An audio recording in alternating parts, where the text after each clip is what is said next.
Olá, caríssimos amigos e amigas do canal Estudos da Doutrina Espírita. Eu sou Moisés Santos e tenho a satisfação de oferecer a você esse curso online gratuito de O Livro dos Espíritos. Nós estamos seguindo uma sequência pergunta após pergunta de Allan Kardec. Estamos na segunda parte desta obra. Estamos abordando a escala espírita, um método pedagógico didático elaborado por Allan Kardec após uma longa observação de vários caracteres diferentes dos habitantes do mundo espiritual. Estamos na terceira ordem. Hoje vamos estudar da 9ª classe à 6ª classe desta ordem. Acompanhe comigo. É a pergunta 103. 9ª classe. Espíritos levianos. São ignorantes, maliciosos, irrefletidos e zombeteiros. Metem-se em tudo, a tudo respondem, sem se incomodarem com a verdade. Gostam de causar pequenos desgostos e ligeiras alegrias, de intrigar, de induzir maldosamente em erro, por meio de mistificações e de espertezas. A esta classe pertencem os espíritos vulgarmente tratados de duendes, trasgos, gnomos, diabretes. Acham-se sob a dependência dos espíritos superiores, que muitas vezes os empregam, como fazemos com os nossos servidores. Aqui essa informação é muito interessante, porque primeiro que muitas crenças se estabelecem no concurso desses espíritos, atribuindo-os como divindades, mas na verdade são espíritos muito necessitados de luz, como todos nós. Mas o fato aqui mais interessante ainda é que, mesmo estando nessa condição de necessidade de luz espiritual, podem ser utilizados a serviço de uma intenção superior. Então, são aquelas condições que os espíritos superiores permitem, muitas vezes, de fazer com que espíritos necessitados de luz tenham oportunidade de se educar, de apresentarem-se com uma proposta nova para o bem. Então, é assim que esses espíritos vão sendo oferecidos a eles recursos de ressignificação de valores. Então, nada é para sempre na espiritualidade. O mal ele não permanece indefinidamente na condição da intimidade do espírito. Deus sempre oferece recursos de oportunidade de trabalho e de ressignificação de valores para que a miséria moral, o sofrimento deixe de existir e todos possamos herdar os valores maiores de Deus. Em suas comunicações com os homens, a linguagem que se serve é a miúde, espirituosa e faceta, mas quase sempre sem profundeza de ideias. Então aqui está bem claro que nós temos que estar vigilantes para não nos permitirmos e dar credibilidade a espíritos tão necessitados ou até mais necessitados do que nós. Esses espíritos não merecem o nosso concurso, não merecem a nossa credibilidade. Não é porque eles vão ser utilizados esporadicamente num concurso de ação divina, numa proposta superior de ressignificação de vidas, que nós vamos utilizá-los como ferramentas para os nossos interesses.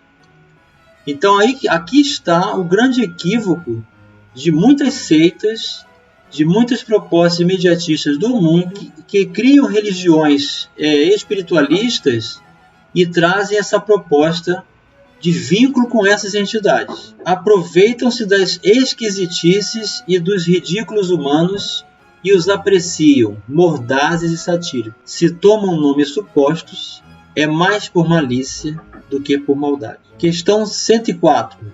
8ª classe. Espírito pseudo-sábios.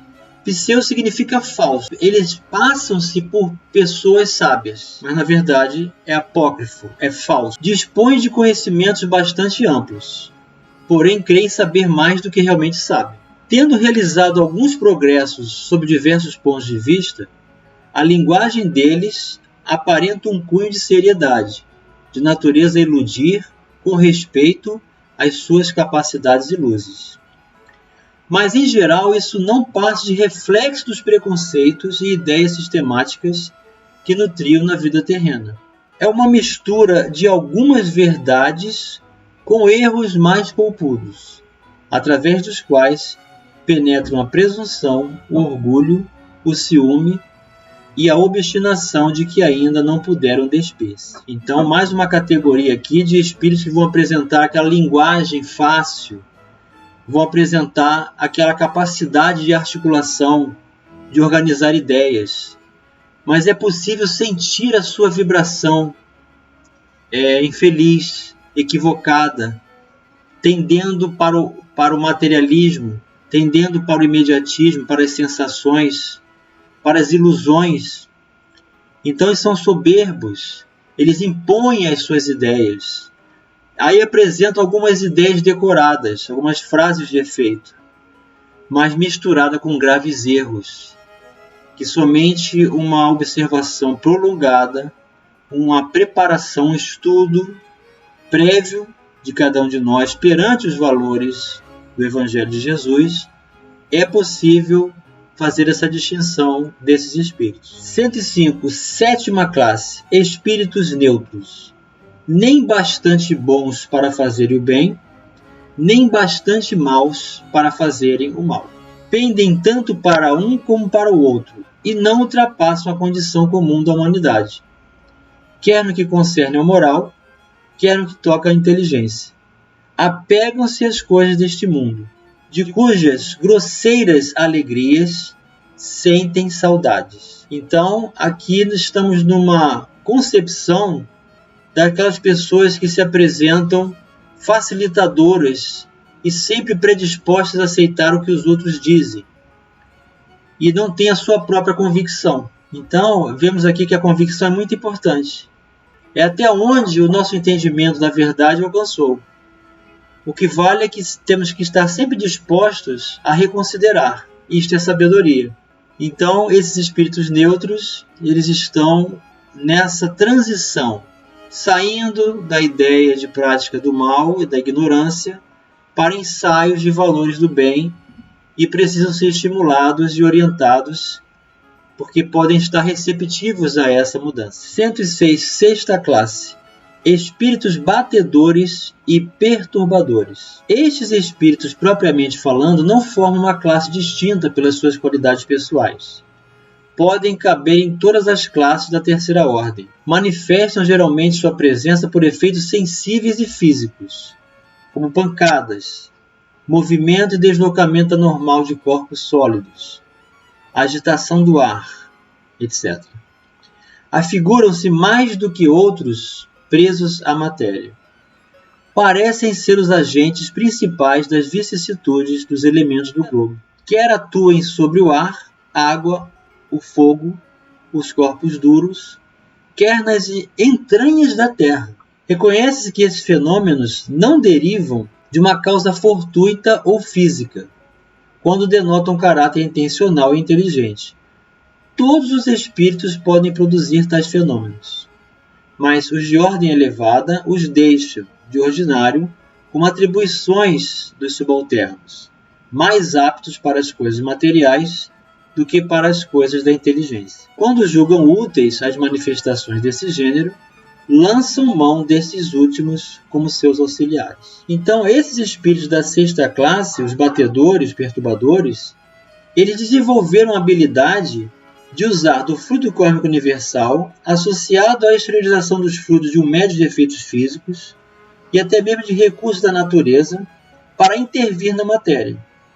Então é aquela luz que se acende sem a gente ter acendido, é a campainha que toca, é o zunido no ouvido, é o deslocamento do ar, é um objeto que se quebra sozinho, aparentemente sozinho. Então tudo isso a espiritualidade superior permite para nos mostrar a atenção que eles estão chamando e de nós considerarmos esses valores do espírito.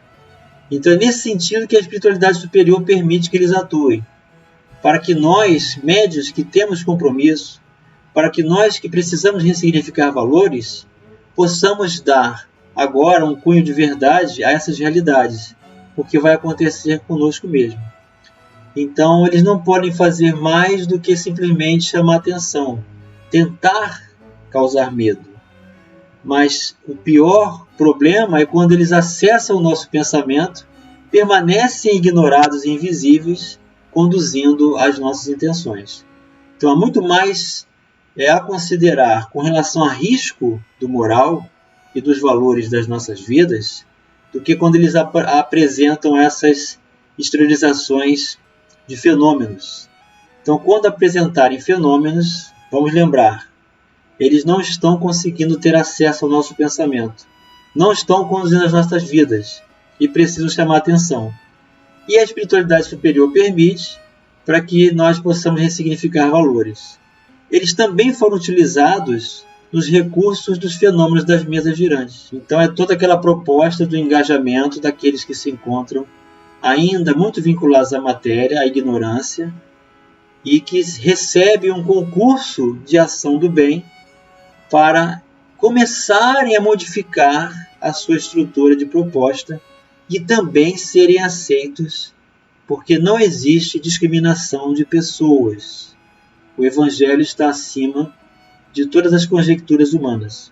Então, todos nós podemos reiniciar valores, ressignificar condições e passarmos a desfrutar do bem com proposta maior de decisão de nossas vidas, desfrutando da herança divina, da qual todos somos herdeiros. Então, continue acompanhando conosco as nossas propostas de reflexão, comunguem conosco, mandem suas perguntas, enviem mensagens, inscrevam-se no canal do YouTube, ativem o sininho para que cada vez que um novo vídeo seja publicado, você receba a notificação. Curta também a página Moisés no blog pessoal do Facebook, para que possamos multiplicar essas informações cada vez para mais pessoas e possamos fazer dos instrumentos da doutrina espírita esses recursos libertadores do mal, inserindo-nos na capacitação e qualificação de nossas vidas com o Evangelho de Jesus. Um grande abraço e até o próximo vídeo.